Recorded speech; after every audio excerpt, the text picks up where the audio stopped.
Hello जी। तो कैसे हो आप सब लोग? In good morning first of all.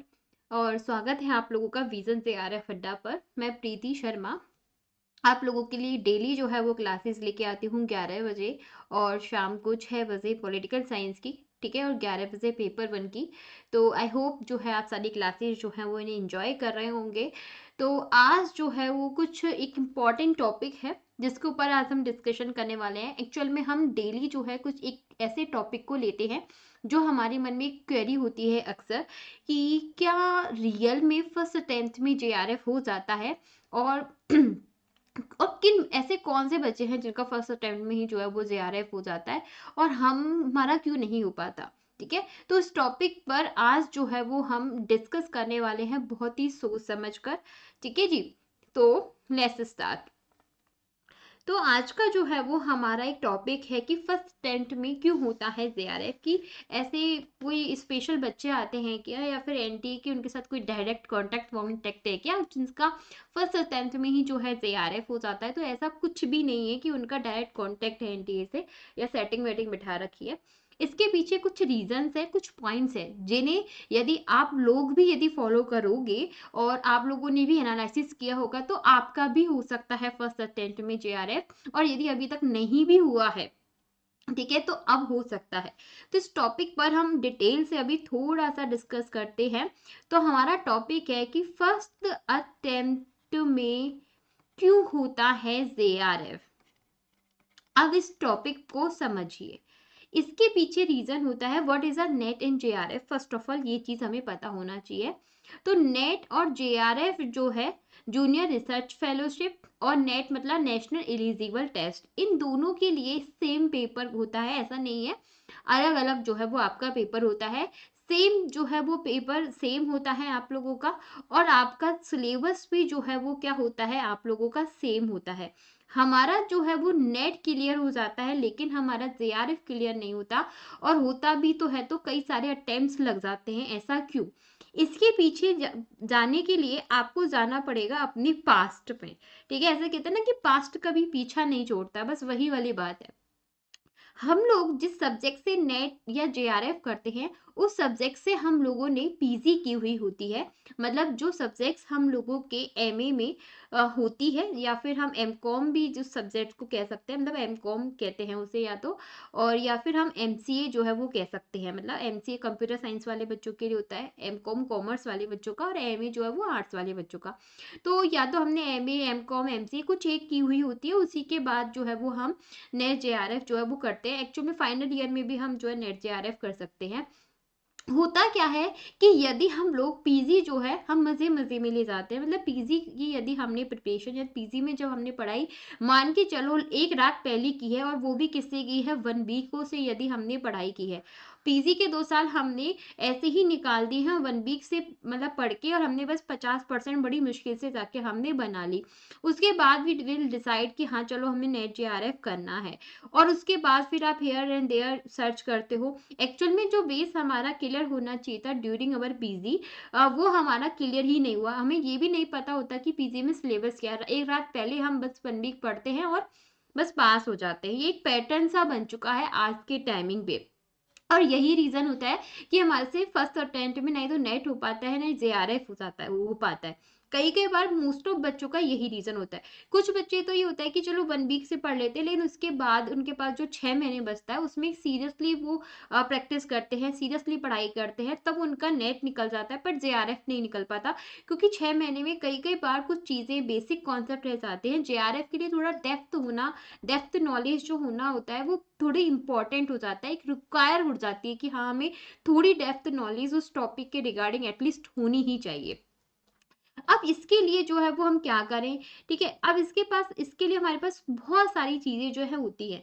कि पहली बात ये होती है कि यदि आप लोग अभी एमए में ही हो, मतलब आप अपनी पीजी कर ही रहे हो, फाइनल ईयर में हो, फर्स्ट ईयर में हो, तो इसका गोल्डन अपॉर्चुनिटी कि अब आप 1 वीक चीजों को त्याग दो। ठीक है, आप जो है वो अपनी बुक्स से पढ़ना फिर स्टार्ट कीजिए, जो आपकी बुक्स हैं, और उनसे जो है आप पढ़ना शुरू डिटेल से। और आप जब इनसे पढ़ोगे ना, तो आपका सब्जेक्ट यहाँ से इतना अच्छा स्ट्रॉन्ग बनेगा, इतना आपका बेस क्लियर हो जाएगा कि आप नेट जेआरएफ तो क्या, आप असिस्टेंट प्रोफेसर की भी जो है एग्जाम्स क्लियर कर लोगे, और साथ ही साथ आपके स्कोर भी बहुत अच्छे आ सकते हैं। हो सकता है कि आप मेरी तरह गोल्ड मेडल भी आप अपनी सब्जेक्ट में लेके आ सको। ठीक है, ये फायदा होता है, क्योंकि मैं मेरे कभी आपको टाइम मिलेगा तो आई विल सी कि है ना, मेरी जो बुक्स है उनकी कंडीशंस क्या हैं, मतलब बिल्कुल लाइन हो रही है सारी गंदी हुई, मतलब उनमें नोट्स बने हुए हैं एक्चुअल बुक्स में, हमने इस तरह से उनकी पढ़ाई की है। दैट्स वाई कि आज हमारा फाउंडेशन, हमारी नींव जो बेसिक है वो इतना क्लियर है। बट अब क्या करें मैम, एमए बिजी बिजी हो गया है, अब आप फालतू दिमाग मत खराब करो। आप तो हमें ये बताओ कि अब हमें क्या करना है। हमें जून 2024 का पेपर देना है, और उसमें हमें ना जेआरएफ करना है, या मैम हमारा नेट हो चुका है, अब हो गया सो हो गया, अब आप बताओ हम कैसे कर सकते हैं जेआरएफ। उसके लिए देखो, पहली चीज होती है कि आप लोगों की प्रैक्टिस, और प्रैक्टिस के साथ ही सबसे बड़ी इंपॉर्टेंट हो जाता है हम लोगों का बेस। मोस्टली लोग कहते हैं कि बस पीवाईक्यूज कर जाओ नेट जेआरएफ हो जाएगा। अरे उस नेट जेआरएफ का क्या करोगे यदि आप आगे जाके उस मतलब कुछ कर नहीं पाओ। कई कई बार क्या होता है ना, हम पीवाईक्यूज करके रट रट के हमारा एटलीस्ट जो है वो नेट, कभी कभी जो है बहुत सारे बच्चों का तुक्का वाली कंडीशन होती है ना, उनसे भी नेट हो जाता है, बहुत कम बिल नहीं मिलेंगे, एक दो बच्चे ही मिलेंगे, और वो दो बच्चे ही क्या करते हैं, पूरे लोगों को ना मिसगाइड करते रहते हैं। तो आपको इन लोगों के चक्कर में बिल्कुल नहीं पड़ना है। अभी हमारे पास प्रॉपर एक टाइम है, ठीक है, हमारे पास एक प्रॉपर एक फेज है 6 मंथ का। और हमें अब इस तरह से, चाहे आपका नेट है हुआ है, चाहे आपका नेट नहीं हुआ है, मैं उस टॉपिक के रिगार्डिंग बात कर ही नहीं रही हूँ, मैं आपको एक बात कर रही हूँ कि बस हमें अब जेआरएफ करना है, बस ये टारगेट है। चाहे आपने नेट कर रखा है नहीं कर रखा है, डजंट मैटर। आपने पीजी किया है, यदि आप पीजी में ही हो तो बुक्स से पढ़ो, बेस आपका वहीं से क्लियर हो जाएगा। लेकिन अब हमें क्या करना है कि हमारा जेआरएफ क्लियर हो। तो देखिए, आई जहाँ तक मैं मानती हूँ, हमारी जो एनसीईआरटी की जो बुक होती है वो हमारे लिए एक बेस्ट जो है वो बेस का काम करती है।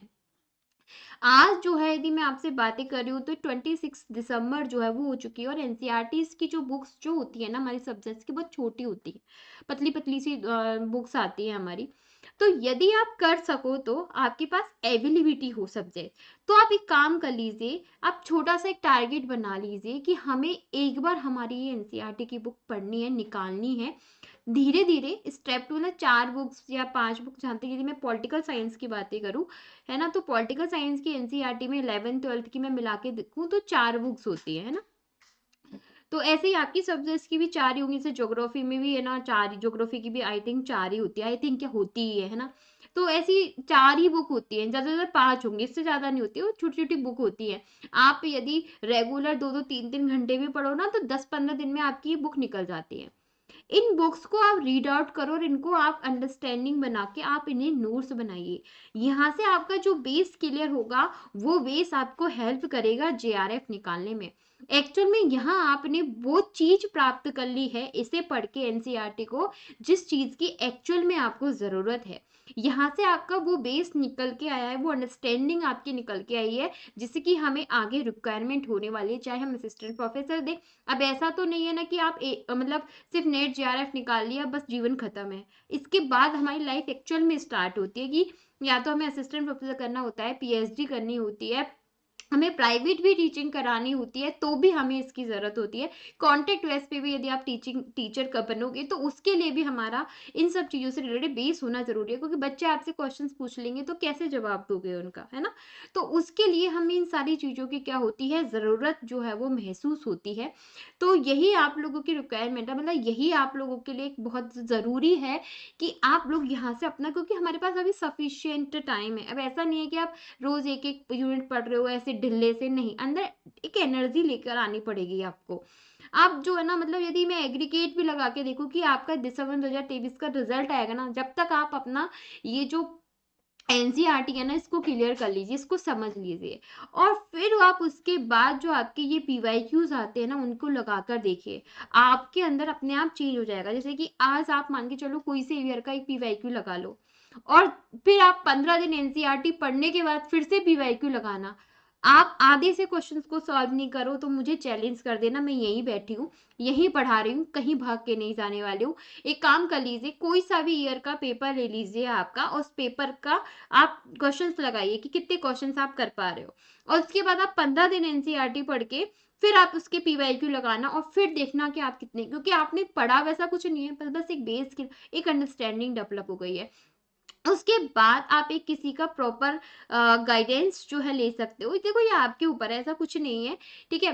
आप कोई भी जो है एक सब्जेक्ट की, जैसे कि फिर आता है हमारा बुक लेके आ सकते हो। अब बुक के मामले में ये है कि हमारा, चूंकि आपको पता है पेपर 1 होता है और पेपर 2 होता है। एक्चुअल में पेपर 2 की बात तो मैं आप कर ही रही हूँ, लेकिन पेपर 1 भी इक्वली इंपॉर्टेंट होता है हमारे जेआरएफ के लिए।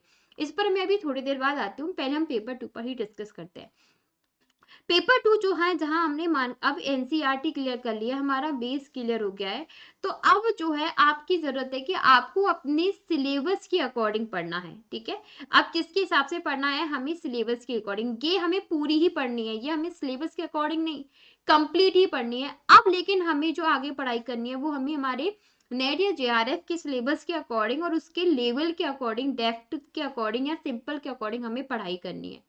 अब ये हम कैसे पढ़ाई करें कि मैम हम कोई पर्टिकुलर एक गाइड ले आए या कोई एक बुक ले आए, है ना, या किसी के नोट्स हम ले लें, तो ये आपके ऊपर है, अप टू यू। मैं आपको कोई फोर्स नहीं करूंगी कि आप मेरा कोर्स लो या किसी दूसरे टीचर का कोर्स लो, आप किसी का भी जहां से आप पढ़ना कंफर्ट करते हो। आपके अंदर यदि इतनी अंडरस्टैंडिंग डेवलप हो गई है कि आप उस सब्जेक्ट्स की बुक्स के थ्रू आप पढ़ सकते हो।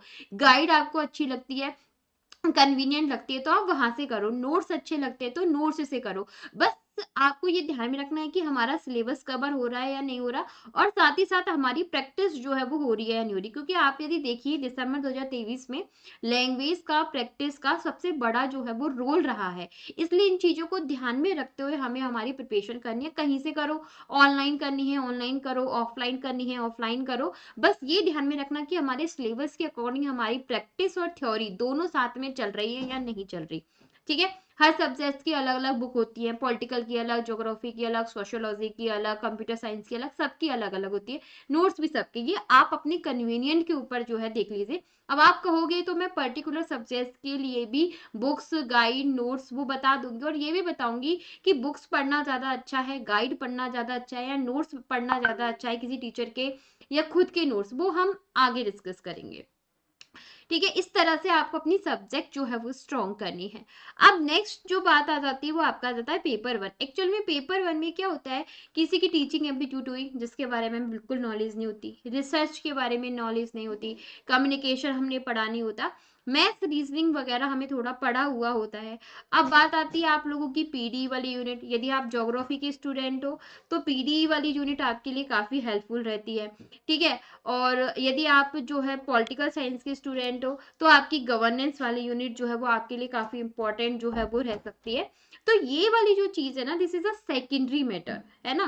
बट फिर भी जो है हम, यदि मैं यही मान के चलूँ कि पेपर 1 आपका बिल्कुल भी नहीं है, उस सिचुएशन में हमें क्या करना होता है कि कुछ यूनिट्स ऐसी होती है जिनके लिए हमें थोड़ी हेल्प की, गाइडेंस की जरूरत होती है, जैसे कि रिसर्च वगैरह हुआ। तो आपको पता है ऑनलाइन एजुकेशन, आप यूट्यूब वीडियोस में देख सकते हो, आप किसी टीचर को फॉलो कर सकते हो, कोई कोर्स ले सकते हो, कहीं से पढ़ सकते हो आप पेपर 1 को। और पेपर 1 जो है वो भी एक प्रॉपर प्रैक्टिस मानता है, और 6 मंथ में हम आराम से जो है वो पेपर 1 कर सकते हैं, क्योंकि पेपर 1 जो है ना वो ज्यादा लेंदी नहीं है, एक ज्यादा बड़ा नहीं है। एक प्रॉपर टाइम मैनेजमेंट जो है ना वो हमें चाहिए होता है। आप जो है वो कोई भी बुक ले सकते हो। यदि हम जाने तो सबसे फेमस बुक जो होती है वो मदान सर की बुक चल रही है आजकल पेपर 1 की, तो मोस्टली बच्चे वो लेते हैं। या आप हमसे भी यूट्यूब पे, हम भी फ्री भी ही पढ़ाते हैं, इसी यूट्यूब चैनल पर मैं डेली 11 बजे पढ़ाती हूँ। हमें भी फॉलो कर सकते हो, किसी दूसरे टीचर को भी आप फॉलो कर सकते हो, ये अप टू यू टोटली। ऐसा नहीं है मुझे ही पढ़ो या अदिति मैम को ही पढ़ो या किसी और को पढ़ो, आपका जहां मन चाहे वहां पढ़ो, जहां से पढ़ना है जहां से पढ़ो। मतलब बस पढ़ना ऐसे है कि बेस क्लियर हो, अंडरस्टैंडिंग हो, प्रैक्टिस हो, हमारी क्वेश्चन हमसे सॉल्व हो। ये एक तरीका है कि उन बच्चों का जो फर्स्ट या 10th में ही जिनका जेआरएफ होता है, क्यों, एक वो क्या करते हैं कि उनका बेस क्लियर कर लेते हैं, बेस क्लियर करने के बाद वो सिलेबस के अकॉर्डिंग जो है वो प्रैक्टिस लगाते हैं और थ्योरी पढ़ते हैं। कई कई बार क्या होता है, हम एक्स्ट्रा नॉलेज लेने, हमें अभी एक्स्ट्रा नॉलेज नहीं लेनी है, हमें अभी एग्जाम्स क्लियर करनी है, बेसिक कॉन्सेप्ट क्लियर करने हैं, लर्निंग डेवलप करनी है हमारे अंदर। तो आप सिलेबस के हिसाब से प्रैक्टिस लगाइए, थ्योरीज पढ़िए और टाइम मैनेजमेंट का ध्यान रखिए। जैसे 6 मंथ है हमारे पास, जैसे कि अब यदि मैं बताऊं तो ऐसे ही आप डिसाइड कर लीजिए 10 यूनिट हमारी पेपर 1 में है, 10 यूनिट हमारी पेपर 2 में है, टोटल हमारी कितनी यूनिट्स हो जाती हैं, 20 यूनिट हो जाती हैं। 6 महीने हैं हमारे पास, हमारे पास डेट भी आ गई है कि 10 जून से हमारे पेपर है। तो यदि मैं आपको बताऊं तो जनवरी, फरवरी, मार्च, अप्रैल और मई, ये 5 महीने हैं और हमारे पास कितनी यूनिट्स हैं, 20 यूनिट है। तो आप क्या कर लीजिए, डिसाइड कर लीजिए कि कैसे हमें करना है। ठीक है, इन 20 यूनिट को आपको 5 महीने में कंप्लीट करना है। तो 5 चौका 20, मतलब आप ये डिसाइड कीजिए कि हमें 1 महीने में 4 यूनिट्स कवर करनी है। मतलब 2 यूनिट पेपर 1 की और 2 यूनिट आपकी पेपर 2 की हमें कवर करनी है, with theory with practice.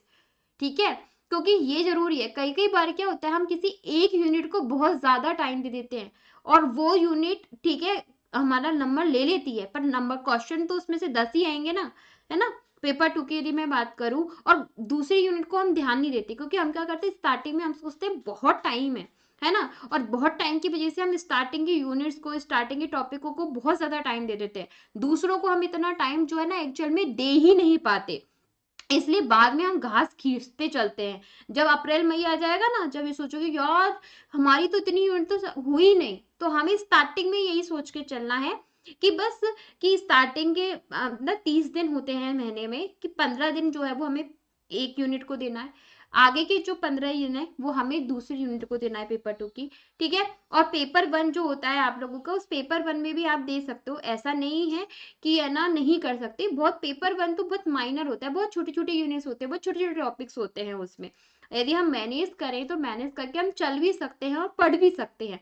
But proper time management, each and every units को हमें इक्वल इंपॉर्टेंस ही देनी है, इक्वल टाइम देना है, क्योंकि सभी यूनिट्स के उतने ही इंपॉर्टेंट रोल है। पेपर 1 में जो 10 यूनिट्स होती हैं, उन 10 यूनिट में से 5-5 क्वेश्चन आना ही है। ठीक है, पेपर 2 में जो 10 यूनिट्स होती है उनमें से 10-10 क्वेश्चन आपका आना ही है। तो यदि किसी एक यूनिट में आप 3 महीने लगा दो और दूसरी यूनिट्स में आप 1 महीने में ही करो, तो कोई मतलब नहीं है, टाइम वेस्ट है ना, वो आपको कहीं भी नहीं लेके जाएगा, एक्चुअल में बात ये है। ठीक है, तो गिव अस सिमिलर इंपॉर्टेंस ही, तो वही मुझे लगता है आपको मैं समझाना चाह रही हूँ कि टाइम मैनेजमेंट आपका एग्जाम टाइमिंग पे ही जरूरी नहीं होता, कि जब हम पेपर कर रहे होते हैं उसी वक्त जरूरी है, नहीं। टाइम मैनेजमेंट जब हम प्रिपरेशन कर रहे होते हैं ना, तभी भी हमारे लिए जरूरी होता है एक्चुअल में। ठीक है, अब ये चीज बात अलग है कि मैम कितने घंटे पढ़े, तो ये आपके ऊपर है, दिन पढ़े या रात में पढ़े वो भी आपके ऊपर है, एज योर कंफर्ट। ठीक है, जब आपको अच्छा लगे, जब जितना पढ़ना है उतना अच्छा लगे वो पढ़ो, बस सेट योर टारगेट कि बस इस मंथ में जनवरी में 2 यूनिट्स पेपर 1 और पेपर 2 की कंप्लीट करनी है, चाहे कैसे भी टाइम निकाल लो, तभी जाके हम हमारे लक्ष्य को पहुंच पाते हैं। समझ में आया? बट ट्राई टू डू कि प्रैक्टिस प्लस थ्योरी, इस चीज को साथ में लो। हम क्या करते हैं, कई कई बार सिर्फ थ्योरी थ्योरी पढ़ते जाते हैं, हम सोचते हैं बाद में मॉक लगा लेंगे। अरे यार बाद में क्यों लगाओ, अभी से लगाओ ना, साथ साथ करो, प्रैक्टिस करो, मॉक लगाओ, प्रैक्टिस करो, थ्योरी पढ़ो। उससे ये होगा कि तुरंत हमें हमारी कमियां पता चलेगी, वो टॉपिक ज्यादा अच्छे से याद होगा। दूसरी इंपॉर्टेंट चीज क्या होता है कि जैसे हमारी एक यूनिट कवर हो गई और वो यूनिट कवर करके छोड़ दी, फिर दूसरी यूनिट स्टार्ट कर दी, यही हमारी सबसे बड़ी कमी होती है। हमें ऐसे नहीं करना है। हमने मान के चलो जैसे कि टीचिंग एप्टीट्यूड वाली यूनिट कवर कर ली है, अब हम रिसर्च स्टार्ट कर रहे हैं। जब हमारी कोई यूनिट कवर हो जाती है ना, तो उसको रिवाइज करने में हमें ज्यादा टाइम नहीं लगता है। हम उसे 10 से 15 मिनट, स्टार्ट के आधा घंटे में यूनिट्स को रिवाइज कर लेते हैं। लेकिन रिवाइज करना जरूरी है, यदि हम आगे बढ़ते चलेंगे, पीछे को छोड़ते चलेंगे ना, तो पीछे जो पढ़ा है ना वो भी भूल जाएंगे। साथ में ही हमें उसे लेकर चलना पड़ेगा। ठीक है, ऐसा नहीं है जनवरी में 4 यूनिट्स कर ली, अब फरवरी में नई 4 यूनिट्स उठाएंगे, मतलब रिवीजन ही नहीं किया, तो कोई मतलब नहीं है। साथ साथ लेके चलना है। डिसाइड कर लो, टाइम मैनेजमेंट कर लो कि आपको स्टार्टिंग में कोई भी पढ़ने से पहले हमें इनका ही रिवाइज करना है, रिवीजन करना है, या प्रैक्टिस ही निकालनी, क्योंकि प्रैक्टिस भी करोगे ना, पीवाईक्यू से एमसीक्यूज निकालोगे तो चीज आपको रिमाइंड होती रहेंगी। पर डेली करना पड़ेगा, तभी जाके जो है वो हमारा जेआरएफ जाके क्लियर होगा। इन सारी चीज़ों को यदि आप फ़ॉलो करोगे तब, क्योंकि आप पेपर तो जून में होगा, उस वक़्त टाइम मैनेज कैसे करना है वो बात की चीज़ है, पर अब हमें टाइम मैनेज कैसे करना है वो ज़्यादा है। रिवीज़न करना है, प्रैक्टिस अभी से करनी है, थ्योरी भी हमें अभी पढ़नी है, कॉन्सेप्ट भी हमें अभी क्लियर करने हैं। ठीक है जी? अब पता चला कि लोगों का फर्स्ट अटेम्प्ट में क्यों क्लियर होता है, क्यों? क्योंकि वो सब चीज़ों को साथ में लेके चलते हैं। मुझे लगता है कि आप भी लेके चलने वाले हो। ठीक है जी। तो देखिए, यदि आप पढ़ना चाहते हो पेपर 1, तो मैं डेली 11 बजे पढ़ाती हूँ। ये मेरा एक टाइम टेबल है जो जिसके अकॉर्डिंग मैं पढ़ा रही हूँ, फ्री ही है। पेपर 2 मेरा पॉलिटिकल साइंस है। यदि पढ़ना चाहते हो तो आप पढ़ सकते हो, बिल्कुल फ्री ऑफ कॉस्ट है। यदि पेपर 2 पॉलिटिकल साइंस की डिटेल से तैयारी करना चाहते हो तो भी आप जो है वो तैयारी कर सकते हो। मेरा फाउंडेशन बैच चल रहा है। ठीक है जी। और साथ ही साथ आपको हैंडबुक भी जो है वो प्रोवाइड करवाई जाएगी। ठीक है जी।